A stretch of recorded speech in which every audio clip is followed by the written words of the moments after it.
Hi guys, in this video we learn about the second dynasty, that is the Khilji dynasty. First, in the first video we had learned about in the medieval history we had learned about the uh, Lodi dynasty, slave dynasty, and now in this video we will learn about the. So now let's start the video and let's start the Khilji dynasty. It ruled from 1290 to 1320. As you can see here, these notes are very important for from the point of perspective of prelims as well as mains. So Khilji dynasty started from 1290 and ended in 1320. That is, it was only for 30 years.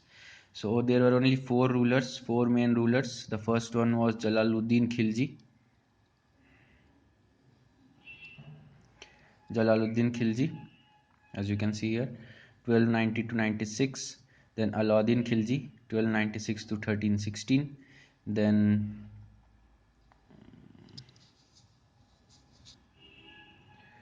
Mubarak Khan, 1366 to 1320.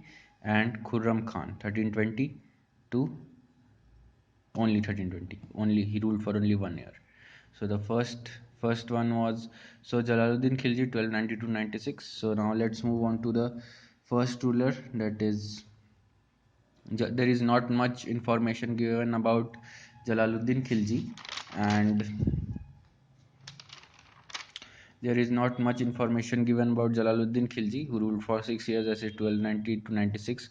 But there is a lot of information which is given for Alauddin Khilji. That is, he ruled for 20 years, 1296 to 1316. That's why there is a lot of information.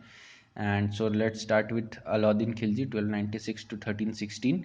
So he ruled for 20 years. He was the nephew and son-in-law of Jalaluddin Khilji.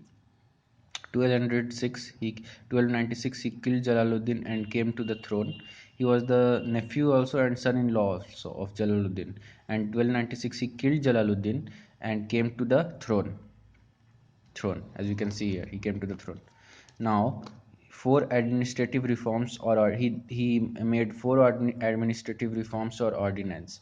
The first one was free grant of land related to religious purpose. Free grant of land. He gave grant of land to related to religious purposes. Reorganized the spice system. Prohibited use of wine, and prohibited use of wine because people were getting destroyed, their lives were getting destroyed and destructed by the use of liquor, so he prohibited this. And nobles should not have social gatherings, and they should not intercaste or religious marry without permission. That is, he banned intercaste or interreligious marriage for the nobles, so that their purity remains, uh, so that they maintain their purity in the later stages of their life, the blood purity. He uh, he believed in the purity of blood of the nobles. So now he sought to fix cost of all commodities for the purpose of setup. He sought to fix the cost of all commodities. For this purpose, he set up three market at Delhi: food grains market, that is wheat, rice, maize, cotton, every type of food grains were sold here. The second market was of costly clothes, and the third market was of slaves, horses, and cattle. Each market was under the control of huge officer called Shahna. So he set up three markets, that is food grains, wheat, rice, maize, cotton, costly clothes, and slaves, horses, and cattle. Slaves, horses, and cattle. That is, slaves were sold there, horses were sold there, and cattle were also sold there. Each market was under the control of high officer called Shahna, who maintained a register of merchant. And each market, that is food grain market, costly clothes market, and slave market, horses and cattle market, these three markets had three different shahnas. Each market was under control of high officer called shahna, who maintained a register of merchant and strictly controlled the shopkeeper and prices. He maintained a register of merchants that were selling and buying the food grains or costly clothes or slaves, horses, and cattle. And he also strictly controlled the shopkeepers and kept prices at a fixed rate. So check on market was kept by two officers, Diwani Riyasat and Shahan-e-Mand. So These two officers kept uh, controlled the shopkeepers and kept prices in check, and also he kept a check on the market by kept a check on the market. So Diwani Riyasat and Shahani Mand kept a check on the market. All goods for sale were brought to an open market called Sarai Adal. All the goods which were for sale were brought to an open market called Sarai Adal. So Sarai Adal was an open market. And Alauddin captured 1290 in 1298 he captured Gujarat. In 1301 he captured Ranthambore in Rajasthan. In 1303 he captured Mewar in Rajasthan, which was the which was ruled by Raja Ratan Singh, and it is shown in the Padmavati movie. And in 1305, now we will move on to the next page, guys. In 1305 he captured Malwa in Madhya Pradesh, and in 1311 he captured Jalore in Rajasthan. So he captured a lot of places in Gujarat, Rajasthan and Madhya Pradesh. So he also captured 8 places in Deccan. Malik Kafur led the Alauddin army and defeated He also captured a lot of places in Deccan, guys. So you have to remember this. It is very important from the point of view of prelims or mains. In Deccan, Malik Kafur led the Alauddin army and defeated Ramchandra Yadav ruler of Devgiri, then Pratap Rudra Dera, Kakatiya ruler of Warangal, Veer Balal, that is Hoysala ruler. So all these rulers were defeated by Malik Kafur, who was the leader of the Alauddin army. He defeated Ramchandra, Yadav ruler of Devgiri, then Pratap Rudra Dera, Kakatiya ruler of Warangal, and Veer Balal, Warangal,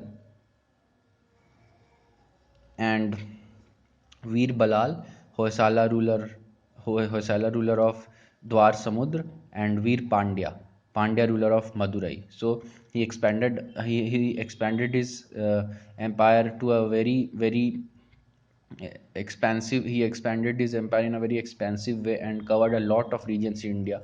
That is regions of Rajasthan, regions of Gujarat, Madhya Pradesh, and also the Deccan. So he was the first Turkish Sultan of Delhi. He separated religion from politics. He proclaimed kingship knows no kinship. So he separated religion from politics, and he proclaimed that kingship knows no kinship. So he introduced the system of dag, that is marking of horses, and chehra, descriptive role of soldiers. So horses during his reign, horses were marked, and there was a ritual called chehra, in which was a descriptive role of soldiers. Ordered that all land 11th point is that he ordered all land was to be measured, and then the share of state was to be fixed. So all the land he had to measure all the land, and then the share of the state was to be fixed. Mustakha Raj, post of special officer, was created for the purpose of collection of revenue.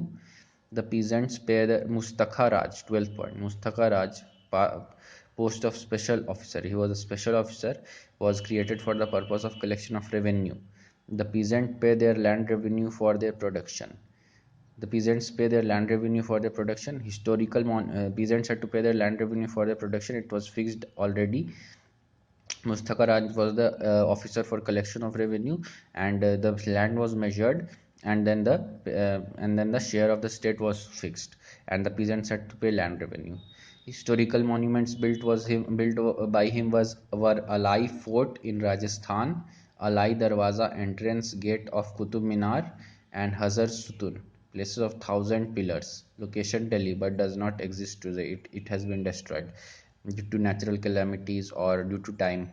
The erosion due to air, wind, water, and time. So Alai Fort is there in Rajasthan. Alai Darwaza, entrance gate of Qutub Minar, and Hazar Sutun, places of thousand pillars, located in Delhi but does not exist today. Patron supporter, he was a patron and supporter of art and learning. Amir Khusrau, the poet musician, was his favorite court poet. He was slave of Alauddin Khilji. Amir Khusrau was his famous court poet, and he was also a slave of Alauddin Khilji. In 1316, after the death of Alauddin, Malik Kafur called Hajar Dinari seized the throne.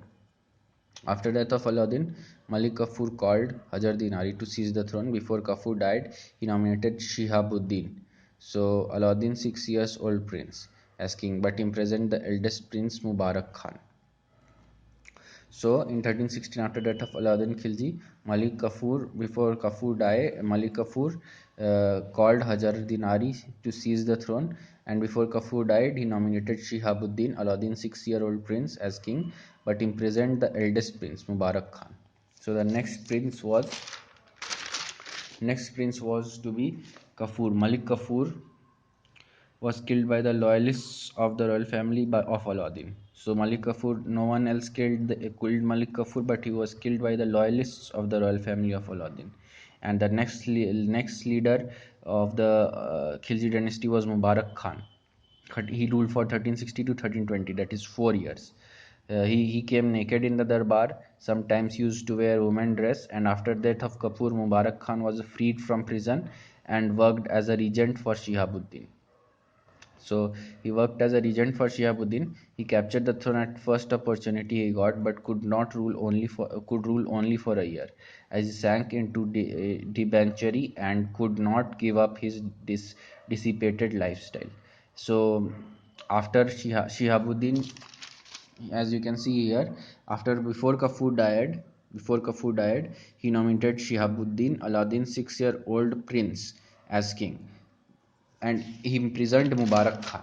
But after Kafur died, and the Kafur was killed by loyalists of the royal family of Alauddin, Mubarak Khan became the king. He who ruled for 4 years, but still Shihabuddin was the king. After the death of Kafur, Mubarak Khan was freed from prison and worked as a regent for Shihabuddin, but he captured the throne at the first opportunity he got, but could rule only for a year, as he sank into debauchery and could not give up his dissipated lifestyle.